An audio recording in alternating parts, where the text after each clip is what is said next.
नमस्कार। प्रथम education foundation के प्रथम डिजिटल यानी प्रेडिजी के इस नए आज द साइंटिस्ट श्रृंखला के पहले भाग में मैं विक्रांत कुरमुड़े आपका स्वागत करता हूं। दोस्तों, हम कई बार बहुत सारे सवाल लेके आते हैं। वो सारे सवाल में कभी हर रोज की चीजों के बारे में होते हैं, कभी मिलने वाली सेवाओं के बारे में होते हैं, तो कभी सेहत के बारे में होते हैं। और इन सारे सवाल के जवाब ढूंढने के लिए हम इंटरनेट की मदद लेते हैं। इंटरनेट तो एक बहुत बड़ा जंजाल है, जहाँ पे सही और गलत जानकारी को तय करना बहुत मुश्किल है, और ये आप भी मानते होंगे। तो क्यों ना इस मुश्किल को आसान कर दे और अपने सवाल सीधा वैज्ञानिक से पूछे। आपके ऐसे ही कुछ सवाल के जवाब सीधा वैज्ञानिक से जानने के लिए हम आपके लिए लाए हैं आज द साइंटिस्ट, ये श्रृंखला जिसमें आप सीधा वैज्ञानिक से सवाल पूछकर जवाब पा सकते हैं।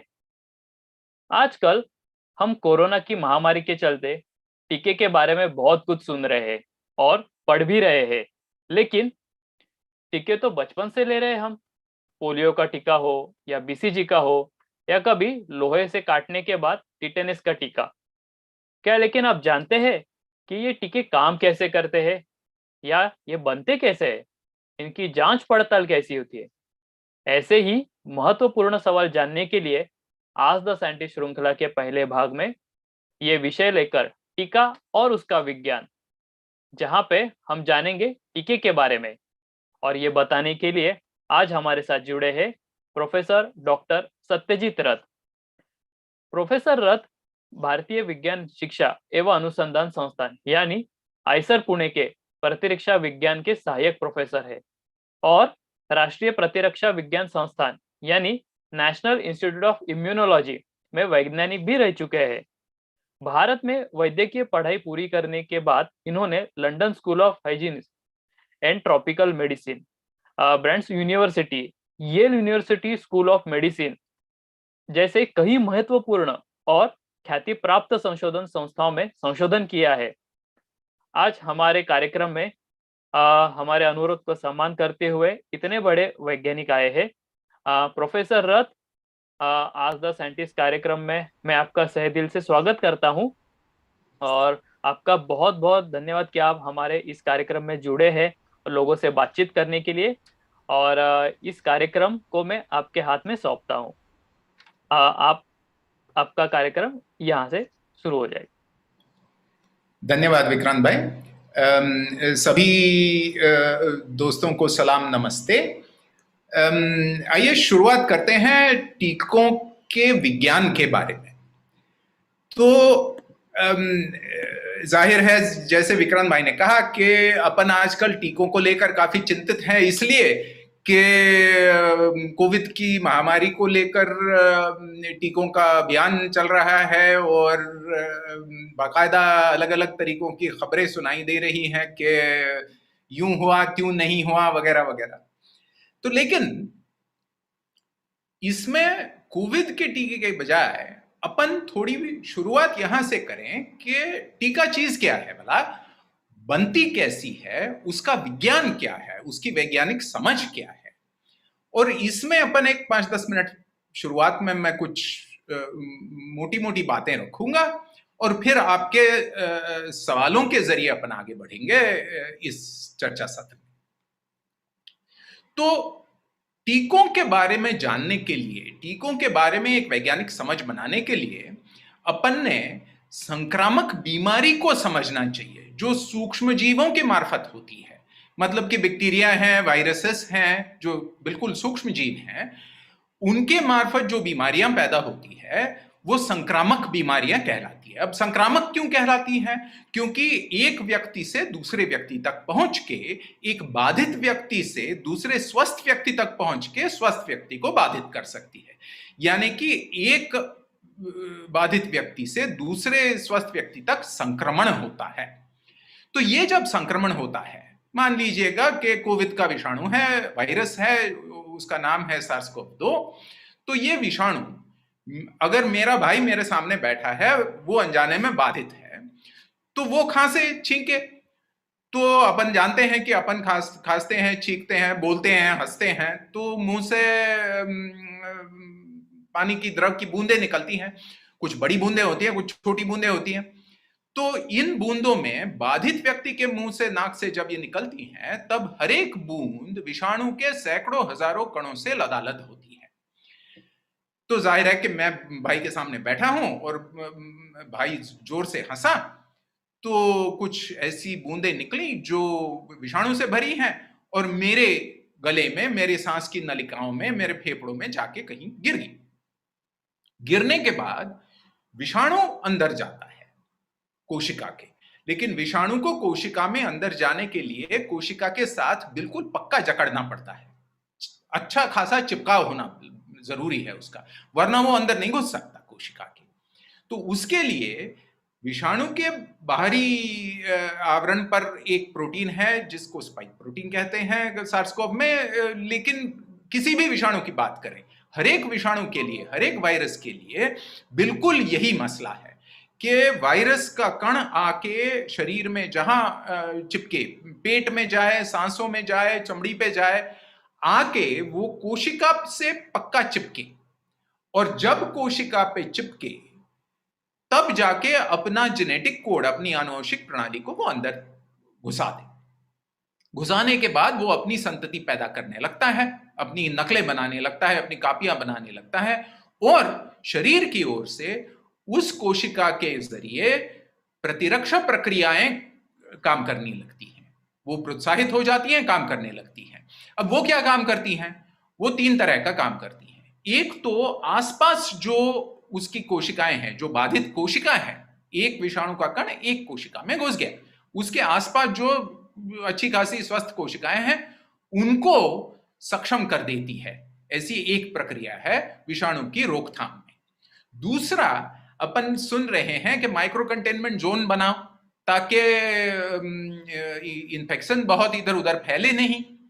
तो उसी तरह से शरीर में जहां पे संक्रमण फैल रहा है उसके आसपास ऐसा एक माइक्रो कंटेनमेंट जोन बना लो, और वो माइक्रो कंटेनमेंट जोन बनाने वाली प्रक्रिया जो विषाणु को पूरे शरीर में फैलने से रोकती है, उसे अपन इन्फ्लेमेशन कहते हैं, उसे अपन शोथ कहते हैं।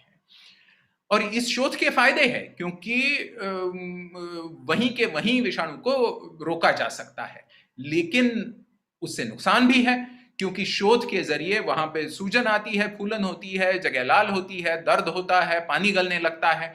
अब जब ये गले में हो तो खराश होती है, खांसी होती है, बलगम निकलता है।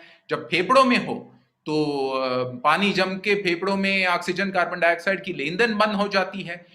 तो यानी कि बीमारी के जो लक्षण पैदा होते हैं वो न सिर्फ सूक्ष्मजीव के जरिए होते हैं, बल्कि सूक्ष्मजीव और हमारी प्रतिरक्षा व्यवस्था, इनकी नोकझोंक से पैदा होते हैं।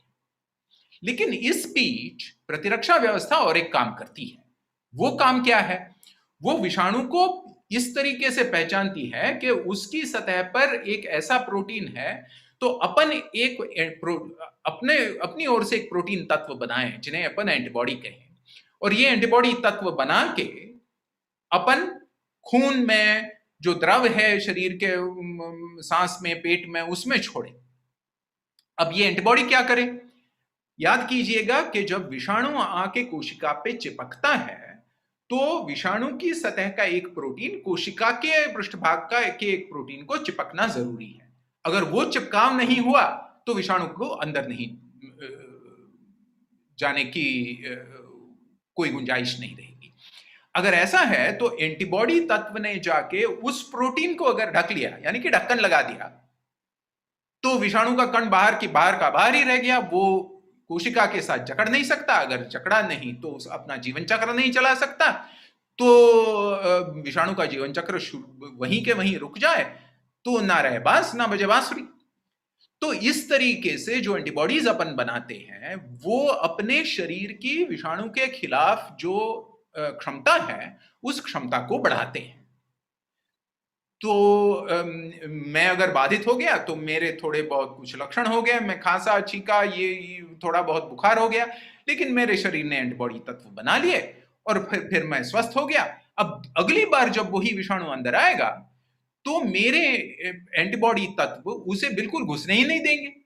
तो यानी कि मेरी इस खास विषाणु के खिलाफ क्षमता बहुत बढ़ गई। यही हुआ टीके वाला सिद्धांत। टीके के मामले में बुनियादी समझ बिल्कुल ये है, क्योंकि अगर ऐसा है तो अपन बोलें कि भैया सब स्वस्थ लोगों को सूक्ष्म जीव की, विषाणु हो, वायरस हो, बैक्टीरियम हो, उसकी ऐसी कोई एक नकल दे दें, ऐसी कोई एक प्रतिकृति दे दें जो अपने आप में कोई खतरा नहीं पैदा कर सकती, जो अपने आप में बीमारी नहीं पैदा कर सकती, लेकिन शरीर की प्रतिरक्षा व्यवस्था को बिल्कुल वैसी दिखती है जैसा मूल विषाणु है, जैसा मूल सूक्ष्म जीव है। और ऐसी चीज बना के अपन स्वस्थ व्यक्ति में अंदर दे दें शरीर में, तो बीमारी तो नहीं पैदा होगी, क्योंकि जो चीज दी हुई है वो सिर्फ एक नकल है, एक कॉपी है। लेकिन उस नकल के जरिए हमारे शरीर की प्रतिरक्षा व्यवस्था बिल्कुल प्रोत्साहित हो जाएगी और उस लक्ष्य के खिलाफ एंटीबॉडी तत्व बना लेगी, ताकि हमारे शरीर में बिल्कुल स्वस्थ रहते ही एंटीबॉडी तत्व बने, ताकि इस विशिष्ट बीमारी के खिलाफ हमारी प्रतिरक्षा क्षमता बढ़ी रहे। और ये वजह है कि हर एक टीका सिर्फ एक बीमारी के खिलाफ काम आता है। कोई एक टीका दूसरी बीमारी के खिलाफ आमतौर से काम नहीं आता, क्योंकि वो उस एक बीमारी के सूक्ष्म जीव की प्रतिकृति है। अब ये हुआ टीके का सिद्धांत। अब अनेकानेक तरीकों से अपन टीके की रचना कर सकते हैं, टीके का डिजाइन कर सकते हैं, लेकिन इन सब में बुनियादी वैज्ञानिक समझ ये है। तो जाहिर है कि टीका हमने स्वस्थ व्यक्तियों को देना है। ये हेलमेट जैसी चीज है। हेलमेट इसलिए पहनना है कि आगे जाके कहीं कुछ हादसा हुआ तो सर पे मार ना लगे। सर को भी जख्म होने के बाद हेलमेट पहनने से कोई फायदा नहीं है। इसलिए बीमार व्यक्ति ने, खास करके उसी संक्रमण से ग्रसित बाधित व्यक्ति ने टीका नहीं लेना है।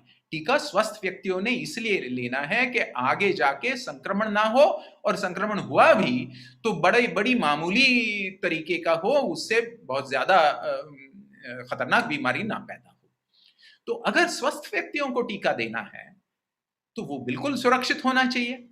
बात ऐसी है कि अपन जानते हैं कि कोई बहुत गंभीर रूप से बीमार है, बड़ा शरीर को व्यापे कैंसर का कोई मरीज है, तो उसके बारे में लोग कहते हैं कि कोई एक बहुत कड़ी दवा है, उसके काफी दुष्परिणाम भी है, लेकिन हो सके तो कोई असर हो इस पर।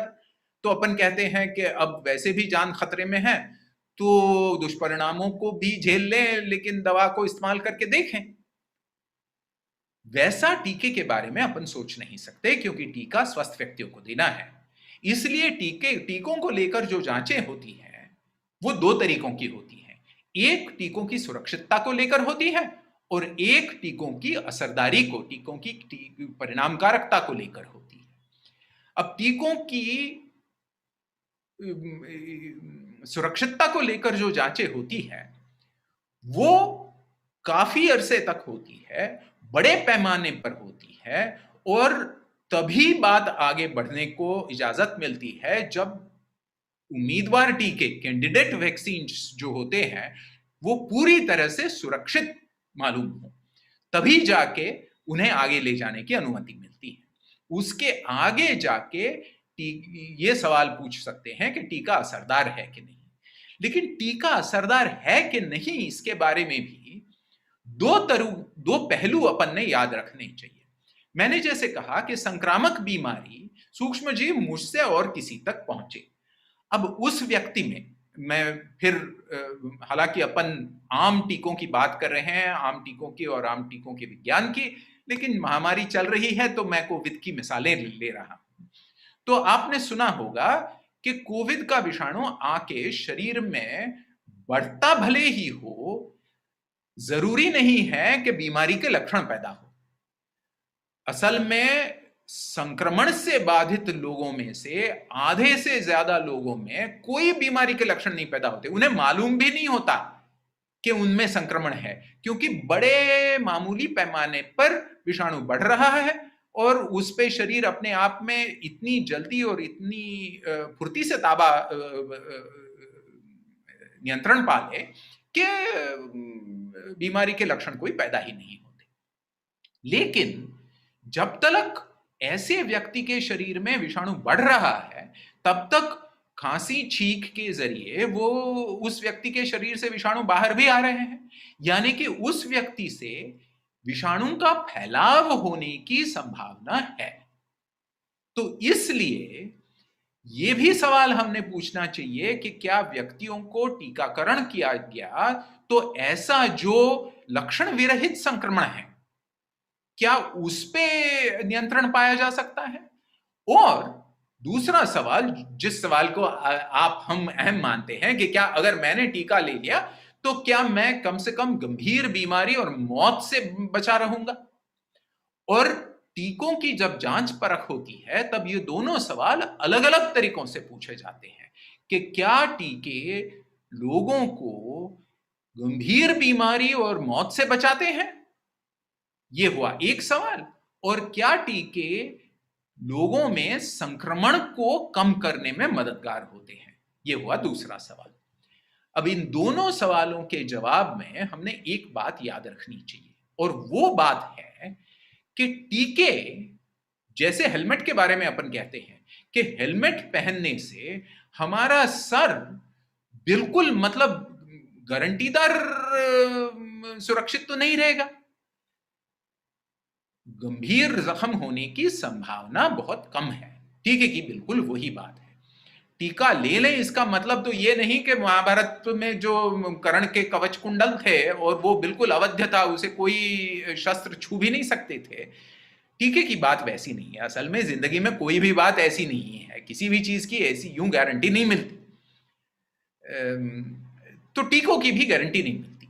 टीकों का नाप जब जब अपन करते हैं, जांच परख होती है, तो सवाल क्या पूछते हैं? सवाल ये नहीं पूछते कि गारंटी है कि बीमार नहीं होंगे लोग, सवाल ये पूछते हैं कि अगर 10,000 लोग ले लो और उनको टीके ना दो, बाकी 10,000 लोग ले लो उनको टीके दो, और फिर आगे चल के इनमें उस रोग के कितने आंकड़े हैं मरीजों के ये गिनो, और इस गुट में कितने हैं ये गिनो। मान लीजिएगा इस गुट में 6 महीने में 1,000 लोग बीमार हो गए, इस गुट में 6 महीने में 150 लोग बीमार हो गए, बस अपन ने कह दिया कि 85% कमी आ गई बीमारी की संभावना में टीके के जरिए। यानी कि टीके की असरदारी यूं आंकड़ों में आएगी अपने सामने। तो इसका मतलब है कि टीका लेने के बाद भी बाकी सारी खबरदारी हमने रखनी चाहिए बाकायदा, और टीकों के बारे में यूं सोच नहीं रखनी चाहिए कि मैंने टीका ले लिया तो बस मैं अब पूरी तरह सुरक्षित हो गया। मेरे सुरक्षितता की संभावना बढ़ी है, मेरे बीमारी की संभावना कम हुई है, लेकिन गारंटी कोई नहीं। तो इस तरीके से टीके बनते हैं, इसलिए हमें हर एक बीमारी के खिलाफ अलग टीका बनाना पड़ता है। जैसे कि विक्रांत भाई ने जिक्र किया था कि बचपन में जन्म के बाद पहले दिन भर में 2 टीके दिए जाते हैं, उसके बाद के साल भर में और 5, 6, 7 बीमारियों के खिलाफ के टीके दिए जाते हैं। और टेटनस का टीका तो अपन हर हमेश लेते हैं, कुत्ता काटे तो रेबीज का टीका लेते हैं। ये सारे टीके हम बिना हिचकिचाहट के लेते हैं, क्योंकि जो इजाजत वाली व्यवस्था है उसमें टीके की सुरक्षितता पहले नापी जाती है, उसके बाद में टीके की असरदारी नापी जाती है, और उसके बाद ही टीकों को इजाजत मिलती है आम इस्तेमाल के लिए। तो अब मैंने काफी 15 मिनट ले लिए, मैं यहां रुकता हूं। ये हुई टीकों की आम वैज्ञानिक समझ। अब इसके आगे आप पे है कि आप सवाल पूछिएगा और अपन बातों को आगे बढ़ाते हैं। बहुत सरल शब्दों में आपने टीकों के बारे में जानकारी दी है सर, और सवाल यहाँ पे बहुत सारे बच्चे भी जुड़े हैं और उनको बहुत सारे सवाल है। यहाँ पे पहला सवाल ले रहे छोटू, तो मैं छोटू को कहूंगा कि क्या आप आके सवाल पूछेंगे सर को आपका?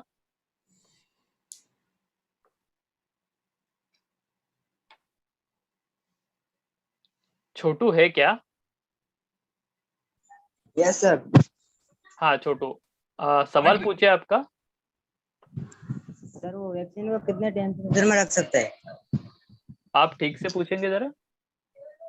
सर वो वैक्सीन को कितने तापमान पर रख सकते हैं? हाँ, बड़ा अच्छा सवाल पूछा आपने। हाँ सर। वैक्सीन को किस तापमान पर रख सकते हैं? हाँ सर। अलग अलग वैक्सीन्स हैं जिनकी तापमान की जो जरूरतें हैं वो भी अलग अलग हैं। अब मैं एक उदाहरण देता हूं। यूरोप अमेरिका में कोविड की 2 टीके हैं, एक फाइजर कंपनी का बना है, एक मॉडर्ना कंपनी का बना है, जो आरएनए की श्रृंखला है।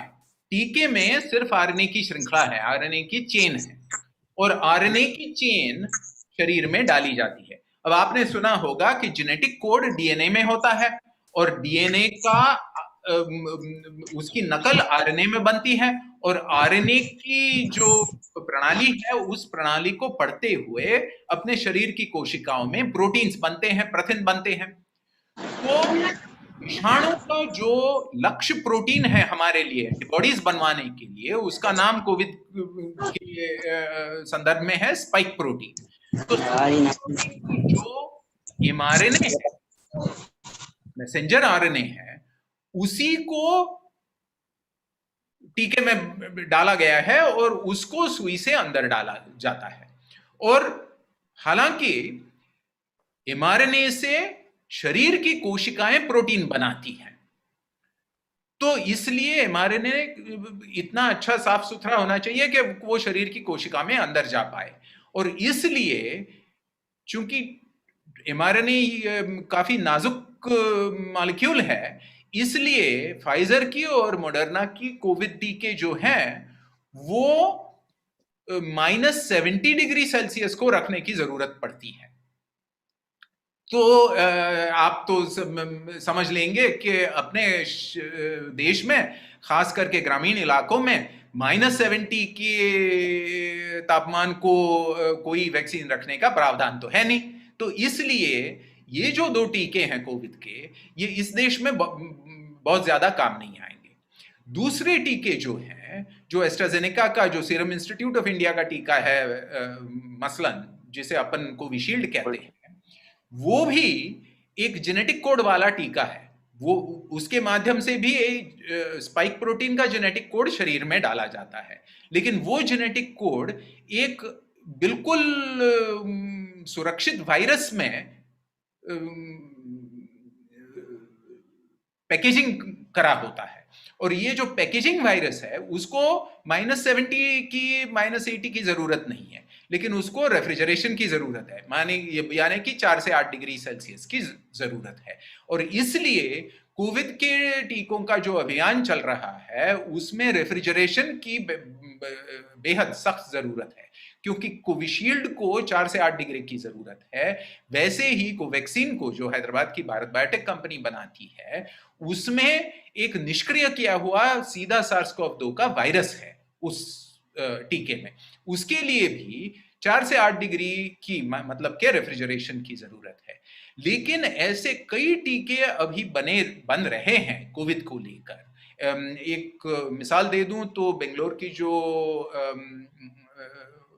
भारतीय वैज्ञानिक संस्थान है, इंडियन इंस्टीट्यूट ऑफ साइंस है, उसमें आजकल ये खोज हो रही है कि आम रूम टेम्परेचर को रख सकने वाले टीके कैसे इजाद करे जाएं कोविड के खिलाफ, ताकि उनका वितरण करने में, उनका इस्तेमाल करने में, खास करके दूर दराज के गांव में आसानी हो पाए। तो इसलिए टीके किस तापमान को रख सकते हैं, इसके कई अलग अलग और अलग अलग कारण हैं, अलग अलग उत्तर भी। बहुत ही सुंदर सा आपका एक्सप्लेनेशन था सर। अगला सवाल लेके आ रहे टिंकल। टिंकल, क्या आप सवाल पूछेंगे? और सवाल पूछते वक्त कृपया आपका वीडियो ऑन रखिए। जी सर, मेरा सवाल है, टीका लगाने से कौन कौन सी समस्या हो सकती है? हाँ, तो पहली बात तो ये है कि जैसे मैंने कहा, टीके आम इस्तेमाल के लिए उनको अनुमति देने से पहले उनकी बहुत जांच परख होती है, खास करके उनकी सुरक्षितता को लेकर होती है। तो आमतौर से टीकों को लेकर कोई समस्याएं पैदा नहीं होती। टीकों को लेकर एकाध व्यक्ति में, एकाध मतलब लाख लोगों को, 10 लाख लोगों को टीके दे दो तो उसमें से एकाध व्यक्ति को टीके के खिलाफ सख्त एलर्जी की समस्या खड़ी हो सकती है, लेकिन उसकी संभावना बहुत ही कम है। बहुत ही कम है मतलब 10 लाख टीके दे दें तो उनमें से एकाध व्यक्ति को एलर्जी शायद हो।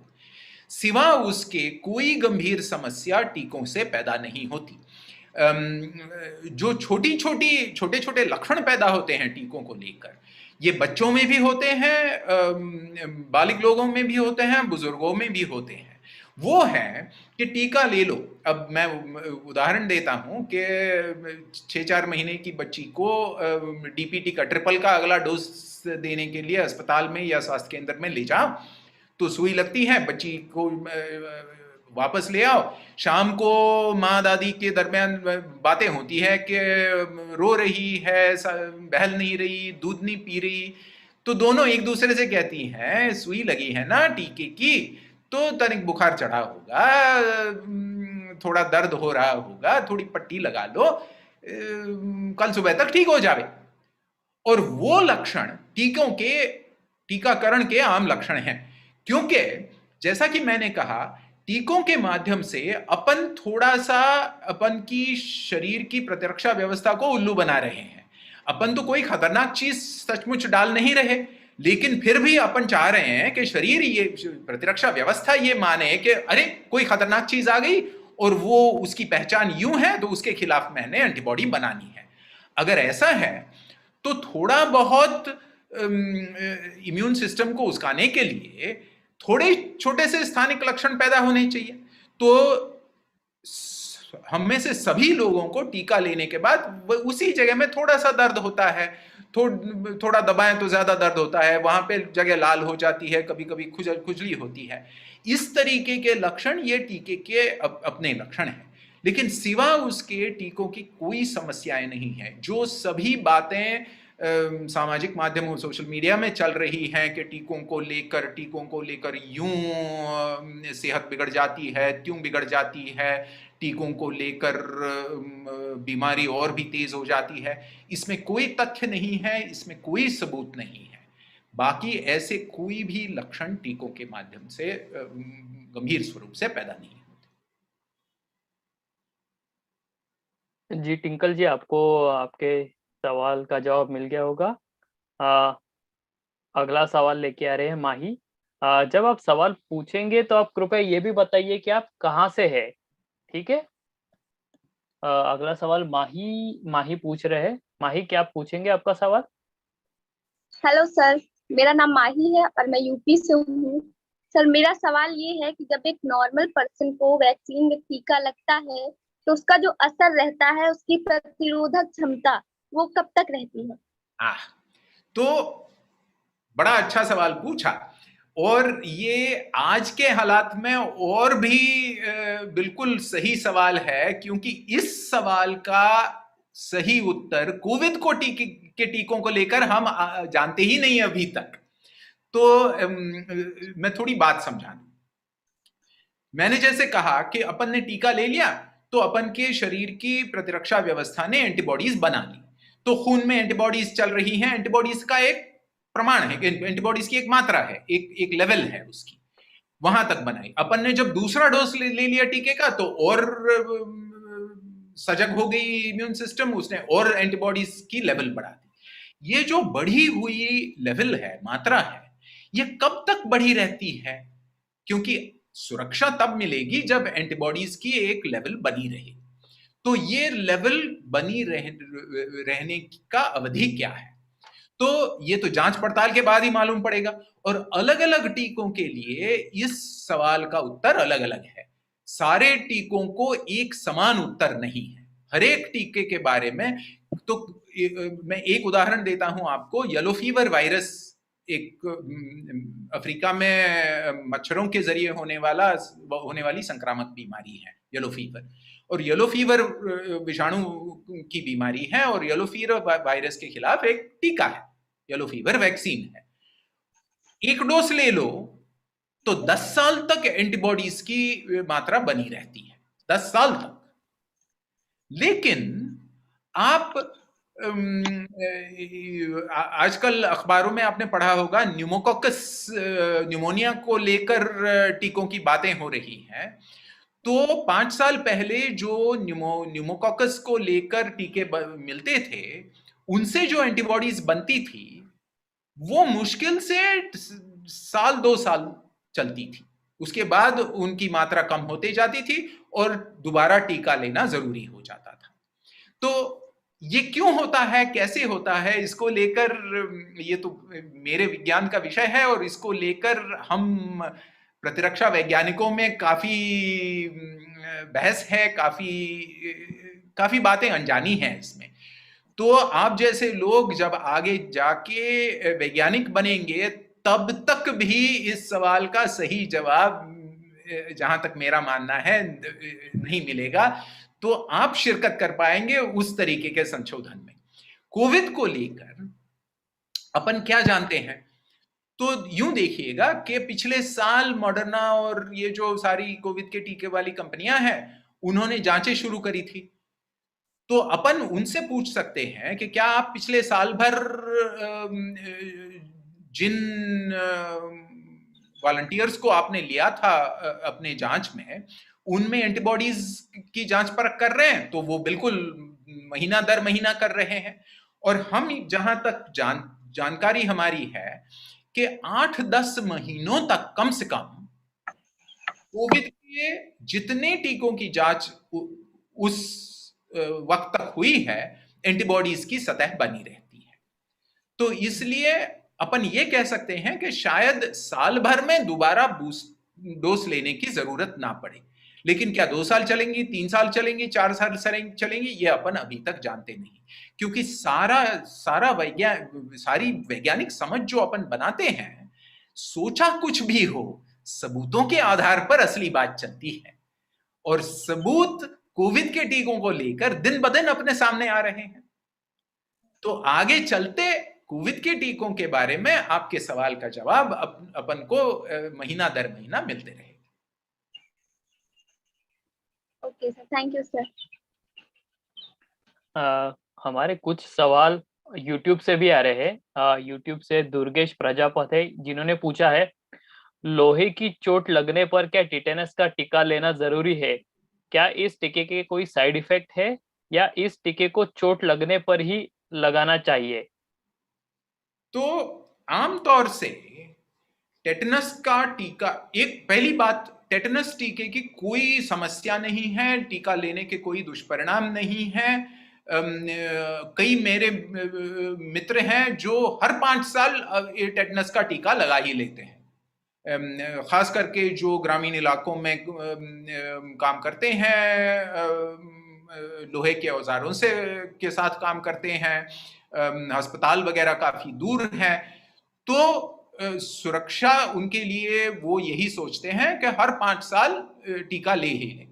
जो सवाल माही जी ने पूछा था उसका कि टीके की असरदारी कितने सालों तक रहती है, टेटनस के टीके की असरदारी, टेटनस के टीके की एंटीबॉडी की मात्रा 4-5 सालों तक बनी रहती है। तो इसलिए 4-5 सालों बाद टेटनस का टीका दोबारा लेना जरूरी हो जाता है।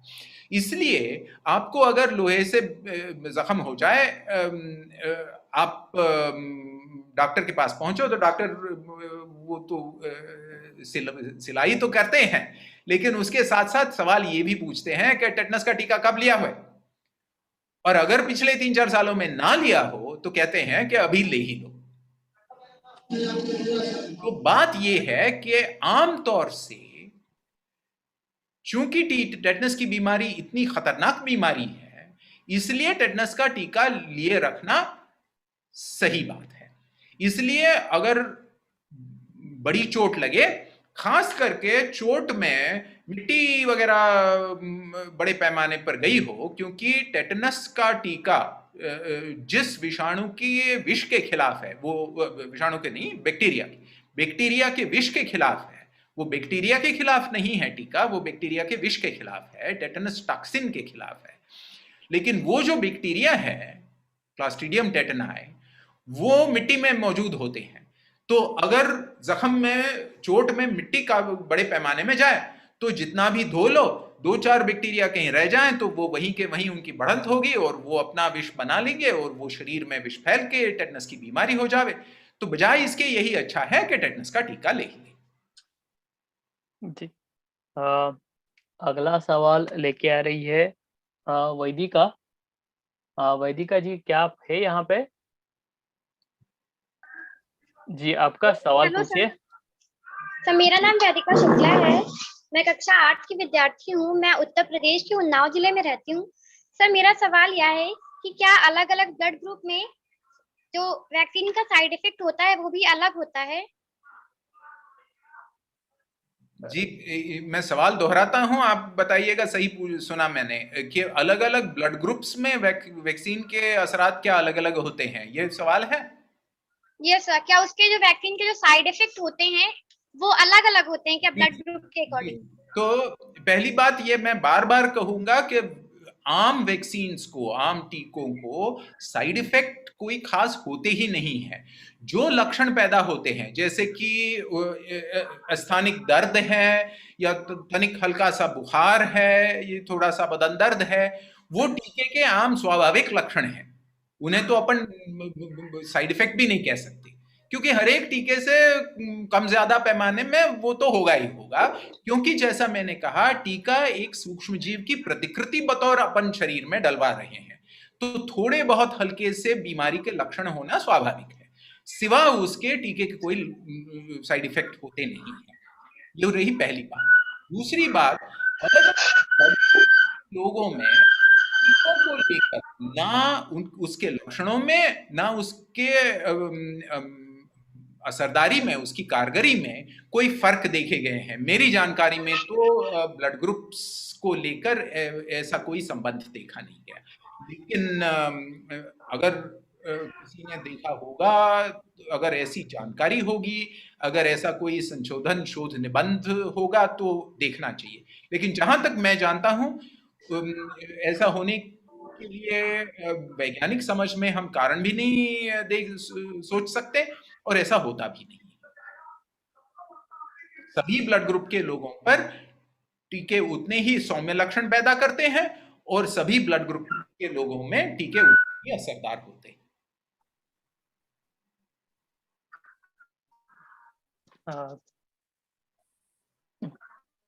उनको सवाल का जवाब मिल गया होगा, बिल्कुल। अगला सवाल लेके आ रही है मोनिका कोहली। मोनिका, क्या आप सवाल पूछेंगे? Yes sir. जी। गुड आफ्टरनून सर, मेरा नाम मोनिका कोहली है और मैं सिमरी उत्तर प्रदेश से हूँ। सर, मेरा क्वेश्चन ये है कि सर कुछ पेशेंट्स होते हैं जो वैक्सीन के यूज के बाद उन्हें साइड इफेक्ट होता है और कुछ पेशेंट्स होते हैं जिन्हें साइड इफेक्ट नहीं होता, ऐसा क्यों? तो फिर एक बार अपन इस पूरे मसले को वैज्ञानिक नजर से देखें। अपन शरीर में सुई के जरिए टीका डालते हैं, मतलब कि अपन एक सूक्ष्म जीव की प्रतिकृति शरीर में डाल रहे हैं। इस प्रतिकृति को यूं बनाया गया है टीके के निर्माण के दरमियान कि वो कोई गंभीर बीमारी पैदा नहीं करेगा। लेकिन शरीर की प्रतिरक्षा व्यवस्था को लगना तो चाहिए ना कि कोई खतरनाक चीज आ गई, तभी वो प्रोत्साहित होके एंटीबॉडी तत्व बनाने में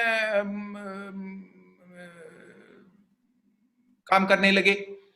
तो इसलिए टीके के माध्यम से थोड़ा बहुत शोथ होना, थोड़ा बहुत इन्फ्लेमेशन होना टीके की कारगरी के लिए जरूरी है।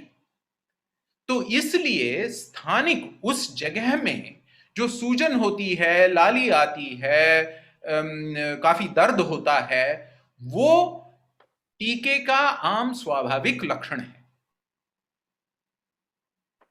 क्योंकि उन लक्षणों के माध्यम से शरीर की प्रतिरक्षा व्यवस्था को सूचना मिलती है कि भाई काम में लग जाओ, एंटीबॉडीज बना लो। वो एक आध दिन तक बात रहेगी। और फिर अब अपन यूं देखें कि वो जो शोथ होता है, वो लक्षण पैदा होते हैं, वो कैसे होते हैं? तो वहां के वहां जैव रासायनिक तत्व निकलते हैं, टीका जहां पे डला है उस टीके को अपनी इम्यून सिस्टम पहचानती है और ऐसे जैव रासायनिक तत्व पैदा करती है जिनके माध्यम से वहां पे ये सब स्थानिक लक्षण होते हैं। लेकिन जाहिर है कि अपन में काफी फर्क भी होते हैं एक दूसरे के दरमियान। तो किसी में वो जो जैव रासायनिक तत्व हैं जिन्हें साइटोकाइन कहते हैं, किसी में थोड़े ज्यादा पैदा हो, किसी में थोड़े कम पैदा हो। तो कम पैदा हो तो बिल्कुल सौम्य लक्षण होते हैं, थोड़े ज्यादा पैदा हो तो वो सिर्फ स्थानिक नहीं रहते, वो शरीर में थोड़े थोड़े फैलते हैं और फिर बुखार होता है, फिर बदन दर्द होता है। इस तरीके के लक्षणों की विविधता थोड़ी बहुत देखी जाती है, लेकिन सिवाय इसके टीकों को लेकर कोई साइड इफेक्ट नहीं पैदा। यूट्यूब से यहाँ पे महेंद्र कुमार और अमित त्यागी दोनों ने एक जैसा ही सवाल पूछा है। शायद इनका सवाल कोविड-19 के टीकों के बारे में है। सर, मेरा सवाल ये है कि टीका लगाने के बाद बुखार सभी को क्यों नहीं होता? किसी लोगों को बुखार आता है, किसी लोगों को बुखार नहीं आता। क्या आप इसके ऊपर थोड़ा प्रकाश डालेंगे? ऐसा उन्होंने पूछा है। तो अपन उसी सवाल को बार बार अलग अलग नजर से देख रहे हैं, नजरों से देख रहे हैं। अब यूं देखिएगा कि मेरा कद 6 फुट है, विक्रांत भाई का कद क्या है? 5.5 फुट सर। तो आप कहो कि ऐसा क्यों? तो ये जो हमारे बीच जो विविधता है वो कई कारणों से निर्माण होता है उसका। उसमें से कुछ कारण जेनेटिक हैं, क्योंकि हमें आनुवंशिक विविधता भी है और उस आनुवंशिक विविधता के ऐसे कुछ पहलू हैं जिनके माध्यम से थोड़े बहुत गुणधर्मों में फर्क होते हैं, जैसे कि मैं कह रहा हूं कद में फर्क है। और थोड़ा बहुत मसला ये भी है कि हम जिस पर्यावरण में रहते हैं वो भी अलग अलग है। तो हमारा जो खान पान है वो भी अलग अलग है, हमारी एनवायरमेंटल विविधता भी काफी है। तो इस सब के जरिए ऐसे गुणधर्मों में थोड़ा बहुत बदलाव, अलगाव तो दिखाई देगा ही देगा। किसी भी एक चीज को लेकर, अरे भैया क्लास में आप लोग बैठते हैं, एक परीक्षा में बैठते हैं, एक एग्जाम में बैठते हैं, सभी को एक ही गुण संख्या मिलती है क्या? अलग अलग मिलती है। अब पूछो ऐसा क्यों? तो अपन तो ये नहीं कह सकते कि जिन्हें कम मिलते हैं वो बिल्कुल मूर्ख हैं, आमतौर से होते नहीं हैं यहां तक। लेकिन कई कारण होते हैं। कभी कभार किसी के घर में कुछ गड़बड़ हो, उसका ध्यान नहीं रहा हो पेपर लिखने में, इसलिए गुण कम हो गए। कभी कुछ और बात है, कभी कुछ और बात है, कभी कुछ और बात है। तो ऐसे कई कारणों से जो विविधता पैदा होती है, उतनी ही विविधता टीकाकरण के बाद जो बुखार, जो स्थानिक दर्द, जो बदन दर्द का कम ज्यादा होना दिखाई देता है, उसमें होती है। एक बात याद रखिएगा, ये जो टीकों के लक्षणों को लेकर विविधता है, इसका टीकों की असरदारी के साथ कोई रिश्ता अभी तक देखा नहीं गया है। टीके आमतौर से लोगों में तकरीबन अच्छे खासे असरदार होते हैं। इस विविधता का टीके की असरदारी के साथ कोई संबंध अभी तक किसी ने देखा नहीं है। तो यूं होकर भी चिंतित होने की जरूरत नहीं है कि भाई मैंने टीका ले लिया और मुझे ना बुखार आया ना बदन दर्द हुआ, तो अब पता नहीं टीके ने मुझ में असर किया कि नहीं। बिल्कुल असर किया होगा, चिंता करने की जरूरत नहीं है, क्योंकि जो मूल छोटा सा स्थानिक लक्षणों का गुट है उतना टीके के यशस्विता के लिए काफी है। सीतापुर यूपी से गुंजन मिश्रा पूछ रही है, विभिन्न उम्र के लिए टीके का दुष्प्रभाव अलग अलग है क्या? मतलब टीके का असरदार उम्र के साथ बदलता है क्या? जी जी जी। तो सवाल बड़ा अच्छा है और सवाल के दो पहलू हैं। कि अलग अलग उम्र के लोगों में क्या टीकों के अलग अलग दुष्परिणाम हो सकते हैं क्या? ये हुआ एक सवाल। और दूसरा सवाल कि टीके की असरदारी अलग अलग उम्र के लोगों के गुटों में बदल सकती है क्या? ये दो पहलू हैं टीके और उम्र को लेकर। पहले सवाल के बारे में पूछें दुष्परिणामों को लेकर। मैं बार बार कह रहा हूं कि टीकों के कोई दुष्परिणाम आमतौर से होते ही नहीं है। तो अब जब दुष्परिणाम नहीं होते तो अलग अलग उम्र के लोगों में क्या अलग अलग दुष्परिणाम होते हैं पूछने में बहुत ज्यादा मतलब तो है नहीं। लेकिन फिर भी दो बातें जो मेरे लिए चाव रखती हैं मैं आपको बताता हूं। पहली बात यह है कि कुछ चंद टीके ऐसे हैं जो सूक्ष्म जीव की नकल बतौर अपन टीके डाल रहे हैं ना, उसमें कोई जीवित टीका यानी कि कोई जीवित सूक्ष्म जीव शरीर में डालो, ऐसे टीके बहुत कम हैं। आमतौर से जितने टीके हैं वो स्वयं जीवित नहीं है, वो सिर्फ एक नकल है, सिर्फ एक प्रतिकृति है। लेकिन इनमें अपवाद है। वो कौन से? चेचक के जो टीके हैं, आप लोग क्या, विक्रांत भाई जैसे लोग भी नहीं जानते, लेकिन आपने आपके दादा दादी के हाथों पर निशान देखे होंगे इस तरीके के, जो चेचक के टीके के निशान हैं। जी, यहाँ पे देवी कहा जाता है। यहाँ पे कुछ जगह पे यहाँ पे उसको देवी के कहा जाता है। मराठी में देवी कहते हैं, हिंदी में चेचक कहते हैं। चेचक के टीके के निशान है। वो जो टीका है वो जीवित विषाणु का टीका है।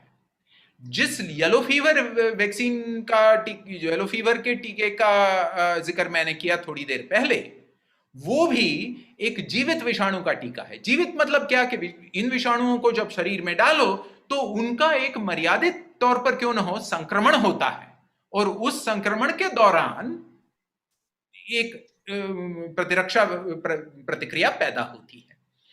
ऐसे जो विषाणु वाले टीके हैं, बिल्कुल ऐसा ही टीका ओरल पोलियो का, पोलियो की जो बूंदों वाला टीका है ना, वो ऐसा ही टीका है। वो पेट में जाके सीमित संक्रमण करता है और एक इम्यून रिस्पांस बनाता है, एक प्रतिरक्षा प्रतिक्रिया बनाता है, और उसके जरिए अपन को सुरक्षित बनाता है। ऐसे टीके दो गुटों के लिए मना है, और वो जो दो गुट हैं उनमें एक गुट है गर्भवती महिलाएं। गर्भवती महिलाओं को ऐसे जीवित टीके लेने नहीं चाहिए आमतौर से। क्यों? क्योंकि जब सीमित रूप में क्यों न हो सूक्ष्म जीव का गर्भवती महिला के शरीर में संक्रमण हो रहा हो, उसकी बढ़ंत हो रही हो, तो हो सकता है कि उसमें से कुछ चंद विषाणु गर्भ तक पहुंचे, और चूंकि गर्भ की वृद्धि हो रही है, उस नाजुक हालात में गर्भ तक अगर कोई विषाणु पहुंचे तो गर्भ को नुकसान होने की संभावना होती है। इसलिए जीवित टीके गर्भवती महिलाओं को मना है। कोविड के कोई भी टीके में कोई भी जीवित टीका अभी तक है नहीं, इसलिए कोविड का कोई भी टीका गर्भवती महिलाओं के लिए बिल्कुल खतरनाक नहीं है। लेकिन ये जो जीवित टीके हैं उनको लेकर अपन ने और एक बात सोचनी चाहिए, और वो ये है कि जब बहुत बुजुर्ग लोग होते हैं, मतलब सिर्फ मेरे जैसे नहीं कि 60-70 के हैं, जो 80-90 साल से ज्यादा उम्र के बुजुर्ग हैं, उनमें प्रतिरक्षा व्यवस्था उनकी थोड़ी बहुत ढीली पड़ जाती है, और ऐसे लोगों को भी जीवित विषाणु पर आधारित जो टीके हैं वो लेना मना है, क्योंकि उनमें जो सीमित संक्रमण होना चाहिए वो ना होके सीमा से बाहर संक्रमण होके बीमारी पैदा हो सकती है। बिल्कुल इसी तरीके का और एक गुट है जिनमें जेनेटिकली आनुवंशिक तरीके से प्रतिरक्षा व्यवस्था में कोई खोट है। ऐसे लोगों को बहुत सावधानी बरतनी पड़ती है, बार बार हर हफ्ते हर 2 हफ्ते इंजेक्शन लेने पड़ते हैं, एंटीबायोटिक बार बार खाने पड़ते हैं, वगैरह वगैरह वगैरह। ऐसे बच्चों को भी जीवित टीका लेना मना है। लेकिन इनमें से किसी भी गुट में कोविड के जो आज तक बने टीके हैं उसको लेकर कोई भी परिणामों की संभावना है नहीं। अगला सवाल लेके आ रहे मयंक। मयंक, क्या आप अपना सवाल पूछेंगे? हेलो सर, नमस्ते। नमस्ते। मैं गीजगढ़ से राजस्थान जिला दौसा। जी बोलिए। मैं ये पूछ रहा हूँ कि सर ये पोलियो की दवा है, इसके लिए तो ड्रिप लाई जाती है और टीकों के लिए वैक्सीन क्यों लगाई जाती है? जी, ये पूछ रहे हैं पोलियो की ड्रॉप पिलाई जाती है और बाकी टीका बीमारियों की टीका लगवाया जाता है, तो ऐसा जी जी जी जी बिल्कुल, बड़ा अच्छा सवाल पूछा। तो इसमें वैज्ञानिक समझ का पेच है बीच में, तो वो अपन ने समझना चाहिए। पोलियो की जो बीमारी है वो पानी में से आती है। कोविड की बीमारी का अपन जिक्र कर रहे थे। कोविड की बीमारी सांस से सांस तक पहुंचती है।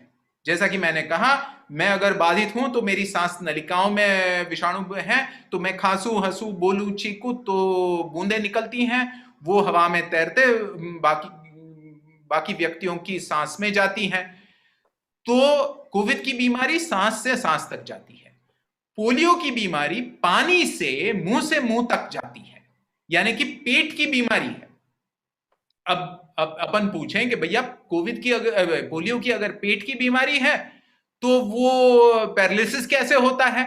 तो कोविड का जो, मैं बार बार कोविड कह रहा हूं, माफ कीजिएगा, पोलियो का जो विषाणु है, पोलियो वायरस है, वो पहले पेट में जाता है, पेट में उसका फैलाव होता है, पेट में फैलाव होने के बाद वहां से निकल के शरीर में वो मज्जा संस्था तक पहुंचता है और पैरालिसिस वगैरह पैदा करता है।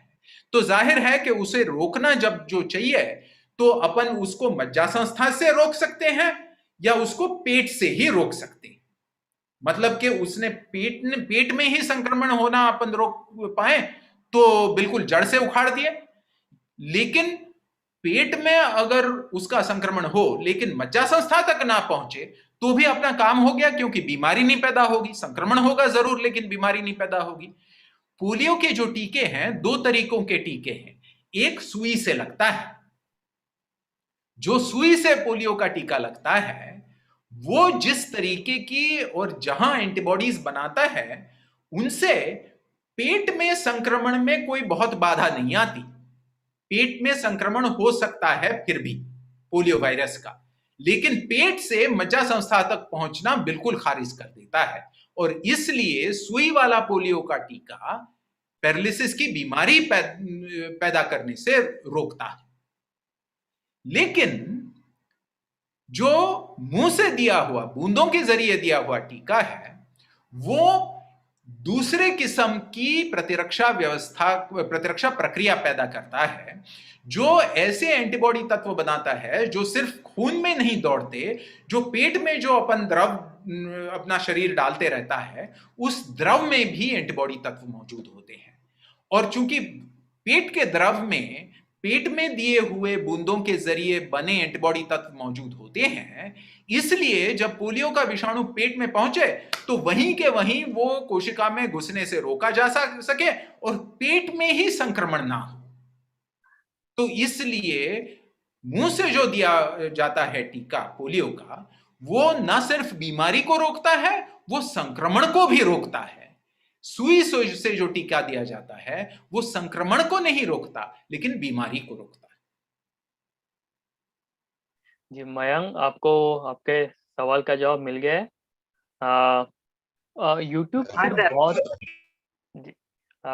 यूट्यूब से बहुत सारे लोग पूछ रहे हैं बीसीजी के बारे में।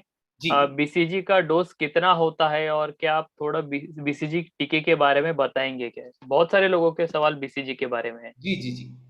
तो बीसीजी के अपन कहते तो बीसीजी है, लेकिन दो तीन अलग अलग किस्म के बीसीजी के टीके हैं। बीसीजी का टीका चीज क्या है कि ट्यूबरक्यूलोसिस के, टीबी के जो बैक्टीरिया हैं माइकोबैक्टीरियम ट्यूबरकुलोसिस उन्हें कहते हैं, उनका एक रिश्तेदार बैक्टीरियम है, बिल्कुल उन्हीं की प्रजाति का लेकिन थोड़ा सा अलग, जिसका नाम माइकोबैक्टीरियम ट्यूबरकुलोसिस बीसीजी या माइकोबैक्टीरियम बीसीजी कहो। बीसीजी का मतलब बेसिल का वो शॉर्ट फॉर्म है, बी का मतलब है बेसिल यानी कि फ्रांसीसी में बेसिलस बैक्टीरियम। कमेत गोरान, कमेत और गोरान दो वैज्ञानिक थे जिन्होंने इस नस्ल को परखा और पहचाना, इसलिए उनके नाम से इसे बेसिल कमेत गोरान कहा जाता है। तो बीसीजी की जो बैक्टीरिया की प्रजाति है वो बहुत सौम्य बीमारी पैदा करती है। आप में से कईयों को होगा, विक्रांत भैया को तो जरूर होगा, कांधे पर निशान है। जी जी बिल्कुल सर। और वो बीसीजी के टीके का निशान है। अब निशान क्यों बना? निशान इसलिए बना कि जब टीका दिया गया तब टीके में इतने बैक्टीरिया मौजूद थे, बीसीजी की नस्ल के बैक्टीरिया। दुनिया में कई जगह बीसीजी की वैक्सीन में वो जीवित बैक्टीरिया होते हैं, पहले तो काफी जीवित हुआ करते थे, आजकल आमतौर से मरे हुए बैक्टीरिया दिए जाते हैं। लेकिन फिर भी उनमें शोथ बनाने वाले, इन्फ्लेमेशन बनाने वाले तत्व इतने बड़े पैमाने पर मौजूद होते हैं कि वहां पे बहुत बड़ा घाव पैदा होता है, और जब वो जख्म भर आती है, जब वो घाव भर आता है तो निशान रहता है। जमाने में जब जीवित बैक्टीरिया दिए जाते थे तो बीच बीच में ये होता था कि वहीं पे एक फोड़ा हो गया, क्योंकि वहीं पे उन बैक्टीरिया का सीमित संक्रमण होता था और वहीं एक बड़ा सा फोड़ा होता था, एब्सेस होता था, जिसमें जाके उसमें जो पीप जमा होता था वो निकालने की ऑपरेशन वाली प्रक्रिया करनी पड़ती थी। आज भी जैसे जो मैंने कहा कि इम्यून सिस्टम में आनुवंशिक खोट होने वाले जो बच्चे हैं उनमें उस तरीके के जीवित बीसीजी को दे दो तो उनमें जानलेवा बीमारी पैदा हो सकती है। इसलिए आजकल आमतौर से जीवित बीसीजी देते ही नहीं है। लेकिन फिर भी बीसीजी को लेकर, चूंकि इतने बड़े पैमाने पर शोथ निर्माण करने वाले तत्व है बीसीजी में, तो एलर्जी की संभावना थोड़ी बहुत है। वो भी थोड़ी बहुत है का मतलब हर दूसरे तीसरे बच्चे को होगी ऐसी बात नहीं है। जहां तक मेरी याददाश्त है 1 लाख में या 50,000 में एक इस तरीके की कोई संभावना है बीसीजी की एलर्जी वाली। बैक्टीरिया का आंकड़ा भी जो दिए जाते हैं, डोज का आंकड़ा भी थोड़ा बहुत अलग अलग होता है, उनको नापने के तरीके भी काफी अलग अलग होते हैं। सबसे खास बात है बीसीजी को लेकर बीसीजी की असरदारी को, और बीसीजी की असरदारी काफी चर्चे में है, क्योंकि कई साल पहले ये देखा गया था कि फेफड़ों की जो टीबी की बीमारी होती है उसके खिलाफ बीसीजी की जब असरदारी की जांच हुई तो यूरोप अमेरिका में यह देखा गया कि बीसीजी फेफड़ों के टीबी की बीमारी को अच्छी तरह रोकता है, संभावना बहुत कम करता है। लेकिन जब भारत में दक्षिणी भारत में चिंगलपुट में ये जांचें हुई थी 30-35 साल पहले, तो उन जांचों में ये देखा गया कि फेफड़ों के टीबी की बीमारी को बीसीजी के माध्यम से बहुत कम पैमाने पर रोकने की असरदारी दिखाई देती है। बिल्कुल नहीं है ऐसी बात नहीं, लेकिन कम है। लेकिन फिर भी अपन बच्चों को बीसीजी का टीका देते हैं। तो भला क्यों देते हैं पूछिएगा? देते इसलिए हैं कि टीबी का जो बैक्टीरियम है, माइकोबैक्टीरियम ट्यूबरकुलोसिस, उससे सिर्फ फेफड़ों के टीबी की बीमारी नहीं होती, उससे खास करके बच्चों में एक बड़ी गंभीर बीमारी पैदा होती है, फेफड़ों के टीबी से कई गुना बढ़ के गंभीर बीमारी, और वो है ट्यूबरकुलस मेनिंजाइटिस की बीमारी।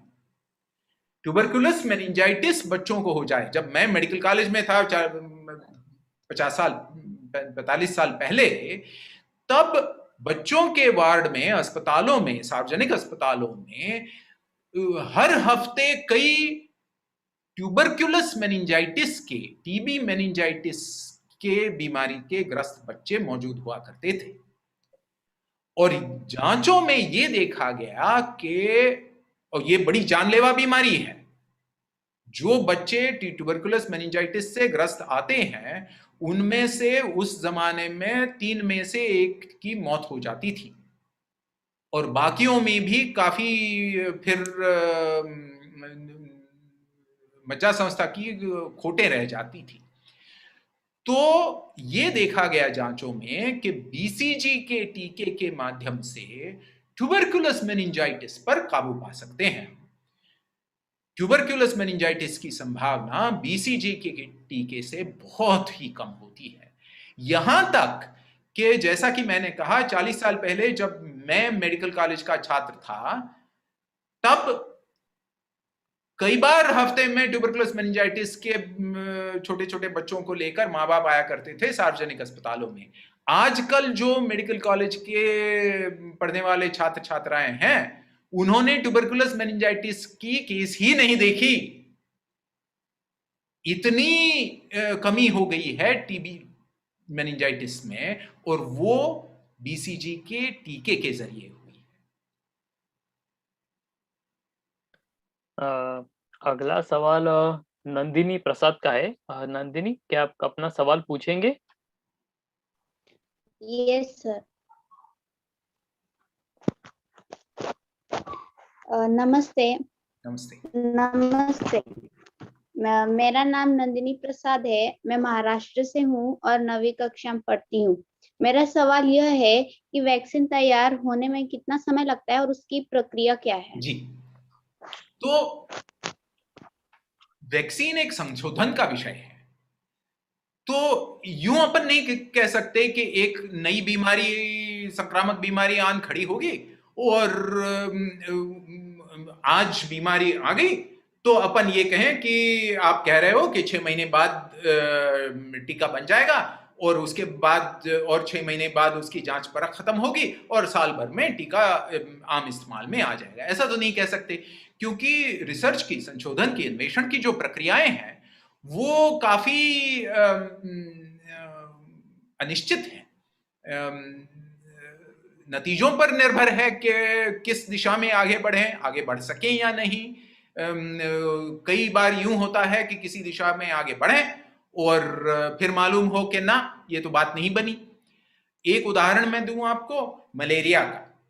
मलेरिया के खिलाफ पिछले 40 सालों से लोग लगे हुए हैं टीका बनाने में, और आज तक मलेरिया का पूरा असरदार टीका हमारे पास नहीं है। यहां तक कि पिछले महीने मेरे कई वैज्ञानिक दोस्तों ने दुनिया भर के एक छोटा सा जश्न करा था इसी जूम के माध्यम से, क्योंकि आजकल तो सारी चीजें जूम पे चल रही है, तो जूम के माध्यम से एक जश्न कराया था। किस लिए? कि पहली बार मलेरिया के टीके को लेकर कुछ आशादायक नतीजे सामने आए हैं 40 साल बाद।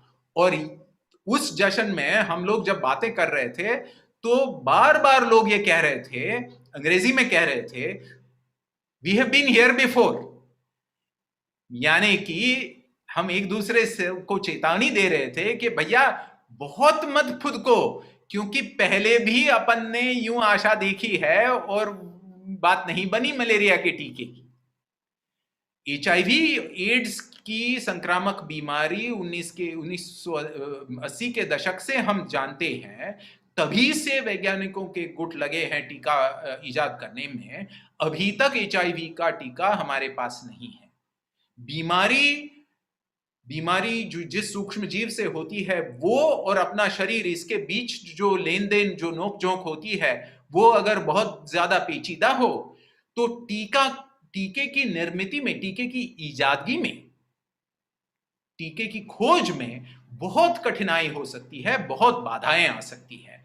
और इसलिए इस सवाल का एक आम उत्तर अपन नहीं दे सकते कि टीका बनाने में कितनी देर लगती है। लेकिन ये सब कहने के बाद मैं ये कहूं कि कोविड के टीके के बारे में सोचिएगा। कोविड की जो बीमारी है वो पहले तो एक वायरस की बीमारी है। तो वायरस को के बारे में अपन बोल चुके हैं कि वायरस का कण है जिसमें अपनी कोई जैव रासायनिक प्रक्रिया नहीं होती और उस दृष्टिकोण से वो निर्जीव कण है। वो जाके पक्का चिपकना चाहिए शरीर की कोशिका से, तभी जाके उसका जीवन चक्र आगे बढ़ेगा और बीमारी आगे बढ़ेगी। तो इस चिपकाव को रोक सकें अगर ढक्कन वाली एंटीबॉडी बनवा के जो वायरस के कण को ढक सके, तो अपन टीका बना सकते हैं। ऐसे टीके बनाना इस तरीके के विषाणु वाली तीव्र बीमारियों के खिलाफ टीके बनाना तुलना में आसान है। और इसलिए कोविड के जो टीके बने वो काफी जल्दी बने। वो इसलिए बने कि हम जानते थे कि विषाणु का कौन सा प्रोटीन इस जकड़ाव में काम करता है, जो स्पाइक प्रोटीन है। ये अपन कैसे जानते थे? क्योंकि ये जो कोविड का विषाणु है उसका अपना नाम SARS-CoV-2 है। ये एक बड़े परिवार का सदस्य है। परिवार का नाम है कोरोना वायरस परिवार। अपन कोरोना बोलते हैं लेकिन अपन ने कोरोना नहीं कहना चाहिए। ये वो बात होगी कि परिवार के एक सदस्य की करतूतों के लिए सारे परिवार को दोषी ठहराओ, तो ये तो कोई इंसाफ नहीं हुआ ना। तो कोरोना वायरस एक बहुत बड़ा परिवार है। ये जो आज का विषाणु है इसके 2 चचेरे ममेरे भाई हमसे मिले थे 10 साल 20 साल पहले और बड़ी गंभीर बीमारियां पैदा करते थे। एक सार्स की बीमारी 20 साल पहले, एक मर्स की बीमारी 10 साल पहले। तो उन दोनों के खिलाफ वैज्ञानिकों के गुट जुट के वैक्सीन बनाने में, टीके बनाने में।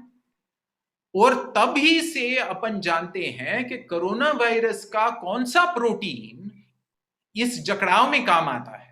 इसलिए जब पिछले साल 2020 की जनवरी में ये मालूम हो गया कि ये कोरोना वायरस विषाणु है, तो लोगों ने कहा बस वही स्पाइक प्रोटीन जकड़ाव में काम करता होगा, जांच कर लीजिएगा। जांच कर लिए, सच निकला। फिर लोगों ने कहा यार 20 साल पहले 10 साल पहले अपन ने वो टीके बनाए थे जो तब काम नहीं आए लेकिन आज आएंगे। तो वो टीके अलमारी से निकाले, धूल झाड़ी और उनमें छोटे छोटे बदलाव करे आज के कोरोना वायरस विषाणु के लिए, और टीके बड़े झट से बन गए। तो आज के टीके कोई जल्दबाजी में नहीं बने। आज के टीके वैज्ञानिक संचयित प्रक्रिया का सबूत है। लेकिन ये चंद बीमारियों में इस तरीके से चंद महीनों में काम करेगी, लेकिन मलेरिया HIV को लेकर अभी तक भी टीका नहीं है। जैसा कि थोड़ी देर पहले अपन BCG की बात कर रहे थे, तो BCG का टीका मेनिंजाइटिस के खिलाफ बहुत अच्छा कारगर है, इसलिए इस्तेमाल करना चाहिए, काम में लाना चाहिए। लेकिन फेफड़ों के टीबी के लिए अभी तक हमारे पास उतना अच्छा टीका है नहीं जितना होना चाहिए।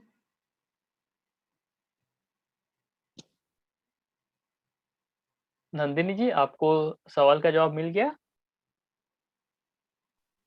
Thank you ji, thank you sir. आगे एक और सवाल है ऋतुजा गीते का। ऋतुजा, क्या आप अपना सवाल पूछेंगे?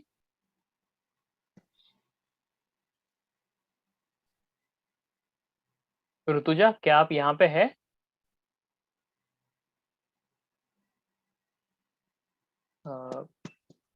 मुझे लगता है ऋतुजा शायद जुड़ नहीं पा रही है। बहुत सारे लोगों ने यहाँ पे सवाल ये पूछा है सर कि जो वैक्सीन है उनकी टेस्टिंग मतलब यानी कि परीक्षा कैसी की जाती है? जी, तो पहली बात है कि मैं बार बार कोविड के टीकों का उदाहरण ले रहा हूं इसलिए कि परिचित मसला है, लेकिन बात आम है। तो जैसे मैंने कहा कि टीके में इम्यून सिस्टम को अपन ने एक टारगेट देना चाहिए, एक लक्ष्य देना चाहिए। तो लक्ष्य क्या होना चाहिए? तो जैसा मैंने कहा कोविड के विषाणु को लेकर कि जिस प्रोटीन के माध्यम से विषाणु कोशिका में घुसता है उस प्रोटीन को लक्ष्य बनाओ।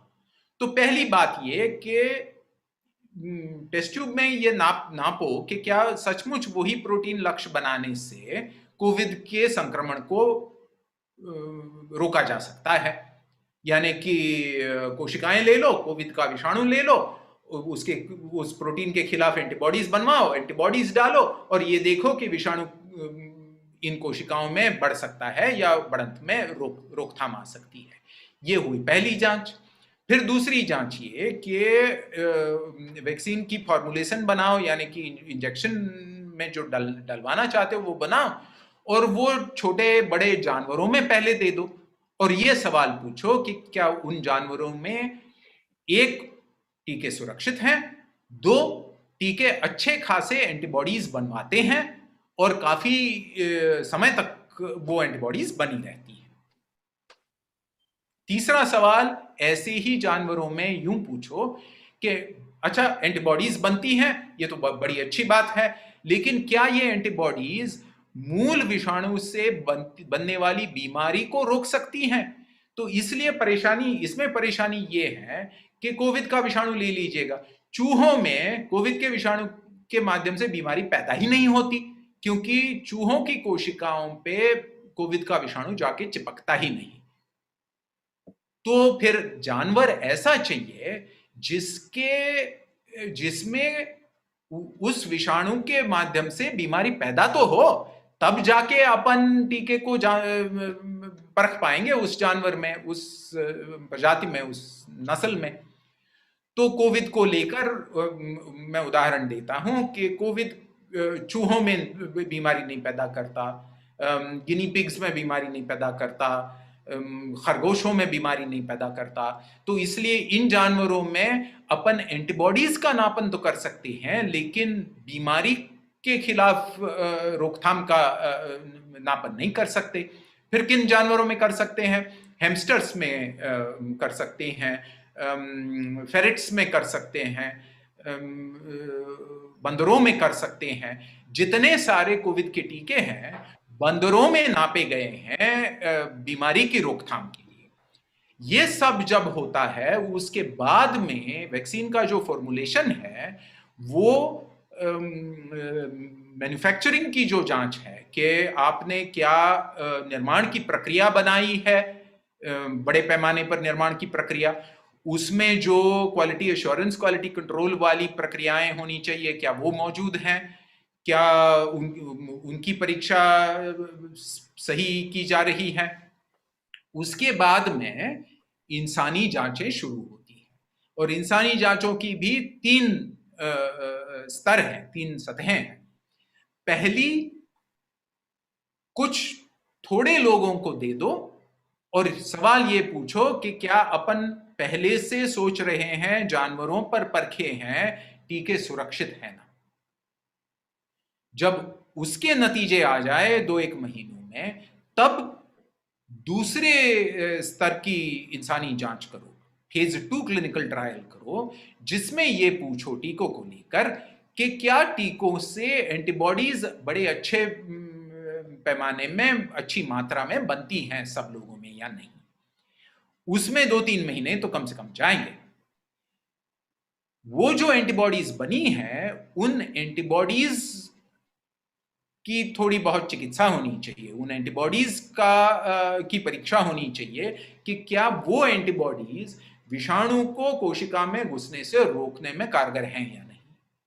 जब ये सब नापा जाता है तब जाके तीसरे स्तर की क्लिनिकल ट्रायल शुरू होती है, इंसानी जांच शुरू होती है, जो ये पूछती है कि क्या टीका बीमारी को रोकने में कारगर है या नहीं। और इस तीसरे सतह के जांच के लिए कभी कभार सालों लग सकते हैं। क्यों? क्योंकि ये इस पर निर्भर है कि जो बीमारी के खिलाफ आप टीका बना रहे हो वो कितने बड़े पैमाने में समाज में है।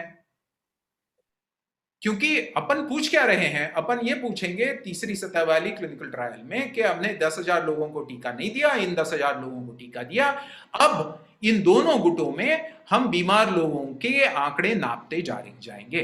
अब पहले महीने 2 महीने में अगर इस गुट में 2 केस निकले और इस गुट में 1 केस निकला तो अपन क्या कह पाएंगे? कुछ भी नहीं जी। तो इसलिए सालों लग सकते हैं। लेकिन जब महामारी चल रही है तो महीने भर में इस गुट में 100 केस निकले, इस गुट में 15 केस निकले, भाई वाह, पहले महीने में ही टीके ने 85% असरदारी दिखा दी। तो इसलिए प्रक्रिया ये है, जब तीसरी सतह की जो क्लिनिकल ट्रायल है उसके नतीजे सामने आते हैं, तब जाके सरकारी व्यवस्थाएं इजाजत देती है कि अब टीके आम इस्तेमाल के लिए अनुमति प्राप्त है। अगला सवाल है वैष्णवी किलर है। क्या वैष्णवी आप पूछेंगे अपना सवाल? क्या सर हम आखिरी 1-2 क्वेश्चंस ले सकते हैं? जी जी जी। वैष्णवी क्या आप है?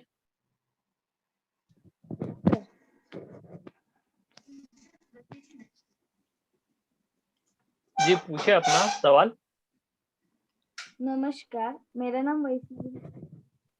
मैं पुणे में रहती हूँ। मेरा यह सवाल है कि जरा ऊंचा बोलिएगा।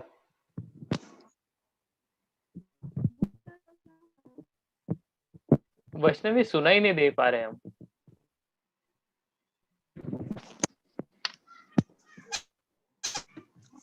वैष्णवी बूस्टर डोज क्या होता है? जी, बूस्टर डोज क्या होता है? बूस्टर, हाँ जी पूछिए। हाँ, बूस्टर डोज क्या होता है? हाँ जी, तो सवाल है कि बूस्टर डोज क्या होता है। अब आपने देखा होगा कि इसरो के रॉकेट सैटेलाइट छोड़ते हैं अंतरिक्ष में, रॉकेट बनता है ना, तो रॉकेट में पहले जो इंजन चलाते हैं, जिनकी माध्यम से रॉकेट ऊपर चढ़ता है, उसके बाद में एक बूस्टर इंजन होता है। तो पहला जो इंजन है वो एक सतह तक ले जाता है सैटेलाइट को, और फिर दूसरा इंजन जो है वो काम करना शुरू करता है और वो कक्षा बढ़ाता है, वो और काफी ज्यादा ऊंचाई तक ले जाता है सैटेलाइट को, है ना, और उसको बूस्टर इंजन कहते हैं। वैक्सीन को लेकर, टीके को लेकर जब अपन बात कर रहे थे तो अपन ने कहा कि टीका ले लो तो अपनी इम्यून सिस्टम, अपनी प्रतिरक्षा व्यवस्था काम करने लगेगी टीके के खिलाफ प्रोत्साहित होके, और एंटीबॉडी तत्व बनाने लगेगी, और फिर 10-15 दिन बाद व्यवस्था शांत हो जाएगी, लेकिन एंटीबॉडी तत्वों का एक मात्रा, एक लेवल सी बनी रही। तो ये हो गई पहले डोज के नतीजतन बात। अब यहां पे मैंने अगर और एक दूसरा डोज दे दिया तो फिर दोबारा प्रतिरक्षा व्यवस्था काम करने लगेगी और वो इस एंटीबॉडी लेवल को बढ़ाएगी, और जितनी ज्यादा एंटीबॉडी लेवल है एक हद तक, उतना हमारे लिए अच्छा है सुरक्षा के लिए। बूस्टर डोज एंटीबॉडी लेवल को बढ़ाता है, इसलिए अपन बूस्टर डोज की बात करते हैं, दूसरे डोज की। लेकिन उससे सवाल यह फिर खड़ा हो जाता है कि फिर तीसरा डोज क्यों नहीं देते, चौथा कोई क्यों नहीं देते बतौर बूस्टर के? तो दो जवाब हैं इसके। एक तो ये है कि तीसरे चौथे बूस्टर डोज से ये देखा गया है कि प्रतिरक्षा व्यवस्था एक हद के परे ज्यादा और बढ़ावा नहीं दे सकती एंटीबॉडी लेवल्स को, तो फिर बार बार डोज देना फजूल की बात है। ये हुई एक बात। दूसरी बात ये कि दूसरे डोज के बाद जितनी एंटीबॉडी की लेवल बूस्टर डोज के पहले एक बूस्टर डोज देने के बाद जो एंटीबॉडी लेवल बनती है, वो कोविड से सुरक्षा देने के लिए इस उदाहरण में, या टेटनस से सुरक्षा देने के लिए, या बाकी बचपन की बीमारियों के खिलाफ सुरक्षा देने के लिए बिल्कुल काफी है। तो अगर ऐसा है तो तीसरे डोज की सुई और ज्यादा क्यों दे? तो ये हुआ बूस्टर डोज का चक्कर। जी, हम आखिरी एक सवाल लेंगे। सवाल आराधना का है। आराधना, क्या आप सवाल पूछेंगी?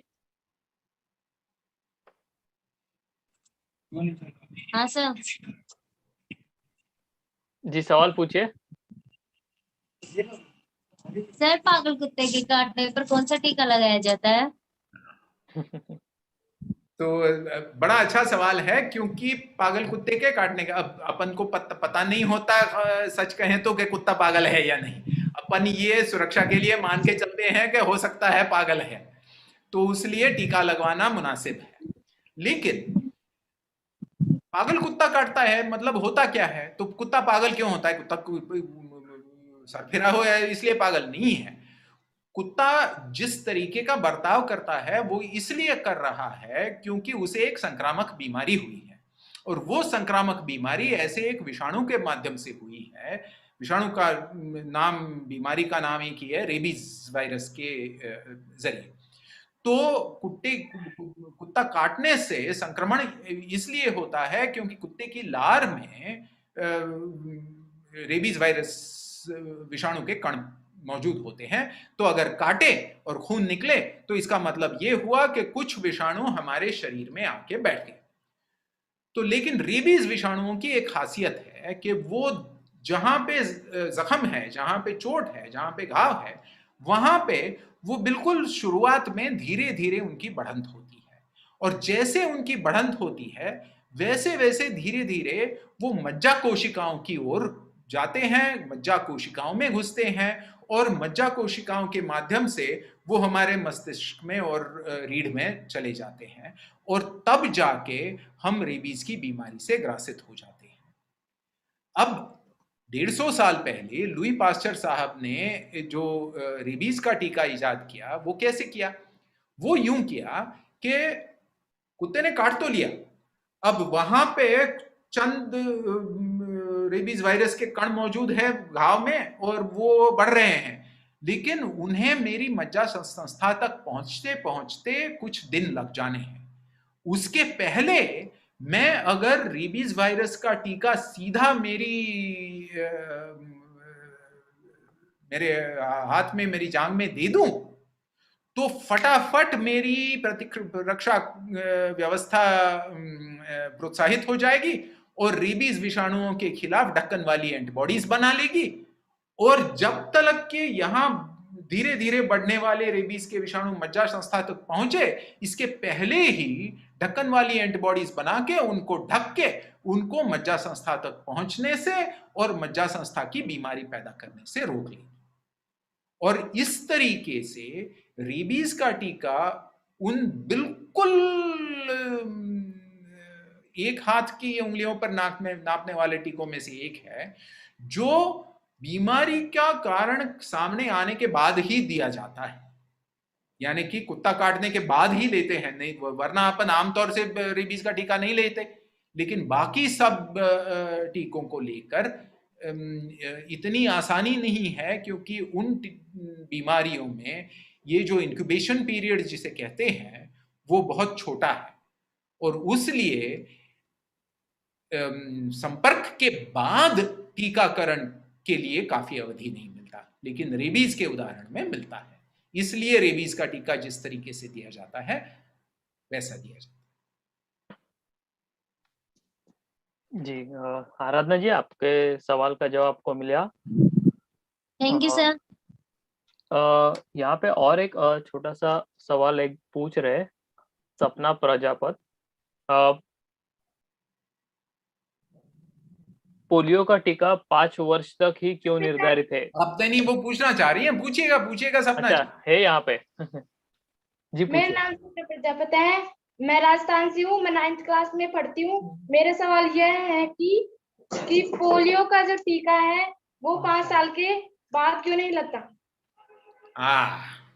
बड़ा अच्छा सवाल पूछा आपने। तो पोलियो का टीका 5 साल के बाद देना बंद क्यों करते हैं? ब्रॉड व्यक्तियों को, जैसे कि विक्रांत भाई या मैं, हमें पोलियो का टीका क्यों नहीं जरूरी पड़ता? वैसे देखें तो आपको क्यों नहीं जरूरी पड़ता? वजह ये है, 2 कारण हैं इसके। एक कारण ये है कि पोलियो के जो बचपन में टीके दिए जाते हैं उनके माध्यम से पोलियो की बीमारी की रोकथाम होती है। पोलियो का जो बगैर लक्षण का संक्रमण है, जैसा कि मैंने कहा, याद कीजिएगा कि पोलियो का विषाणु मुंह से पेट में जाता है, पहले पेट में संक्रमण करता है, फिर मज्जा संस्था तक पहुंच के उसमें संक्रमण करके बीमारी पैदा करता है। तो पेट में बगैर लक्षण के संक्रमण पैदा करता है आमतौर से, और ये संक्रमण किसी हद तक समाज में होते रहता है। अपनी पानी की पीने के पानी की व्यवस्थाएं बहुत कुछ खास भरोसेमंद तो नहीं होती, तो किसी ना किसी तरीके से थोड़ा बहुत अपन में पोलियो का आना जाना रहता ही है। और जब तक अपन में इतनी एंटीबॉडीज मौजूद है कि बीमारी ना पैदा करें, ये जो बगैर लक्षण का संक्रमण है पोलियो का, इसके माध्यम से इम्यूनिटी को, एंटीबॉडी बनाने की प्रक्रिया को बार बार बढ़त मिलते रहती है। तो चूंकि ये होता है, इसलिए अलग टीका देने का कोई कारण नहीं रहता, क्योंकि अपन रोजमर्रा की जिंदगी में बीच बीच में कभी कभार पोलियो विषाणुओं के साथ मुठभेड़ होती ही रहती है, और उस मुठभेड़ में अपन की इम्यून सिस्टम को थोड़ी बहुत चेतावनी भी मिल जाती है और अपन की एंटीबॉडी लेवल्स भी बनी रहती हैं। ये होता है कुछ सामाजिक चौखटों में, जहां पे पोलियो का प्रसार, पोलियो का फैलाव काफी है। दूसरी ओर यूरोप अमेरिका वाले जैसे समाज है, जहां पे बिल्कुल साफ सुथरा पानी पिया जाता है, खान पान में विषाणु सूक्ष्म जीव होने की संभावना बहुत कम होती है, उनके लिए पोलियोस के साथ उनकी कोई नोकझोंक होने की संभावना ही इतनी कम है कि फिर टीका लेने का कोई कारण नहीं रहता। टीका अपन तब लेते हैं जब संपर्क की, संक्रमण की और बीमारी की कुछ संभावना होती है। अगर संभावना ही नहीं है तो टीकाकरण काहे करना है? तो अलग अलग कारणों से 5 साल से आगे बच्चों में पोलियो की, संपर्क की और बीमारी की संभावना इतनी कम है कि टीकाकरण का कोई कारण नहीं रहता। यूरोप अमेरिका में देखो तो बूंद वाले टीके पोलियो के देते ही नहीं हैं। कई यूरोप अमेरिका के गांव शहरों में तो पोलियो के टीके देना बंद ही कर दिए हैं, क्योंकि आजकल वहां पे वो बीमारी ही नहीं रही। आप याद कीजिएगा, मैंने आपको मेरा चेचक का टीके का निशान दिखाया था। ये आप में से किसी को है नहीं, क्योंकि चेचक तो दुनिया से ही निकल गई 1978 में। तो उसके बाद में जितने लोगों का जन्म हुआ है, जिसमें विक्रांत भाई भी शामिल है, तो आप में से किसी को भी चेचक का टीका ही नहीं मिला, देवी का टीका ही नहीं मिला। तो जब बीमारी की, जब संक्रमण की, जब संपर्क की संभावना ना रहे, तब टीके का कोई प्रयोजन नहीं रहता।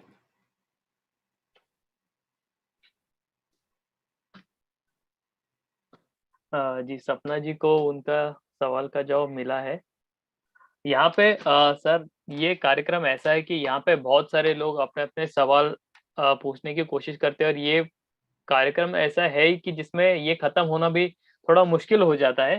पर समय के चलते ये कार्यक्रम के लिए हम अभी क्वेश्चंस नहीं ले रहे। जैसे कि अभी तो क्वेश्चंस बहुत सारे आ रहे हैं, पर जैसे कि हमारे पास समय की पाबंदी है, और सर आप यहाँ पे आए, बच्चों से और हमारे दर्शकों से बातचीत की, उन्हें बड़े सहज भाषा में आपके उनको सवालों को जवाब दिया, और YouTube से भी फीडबैक आया है सर कि many have given feedback that they like the session and sir way of your explaining।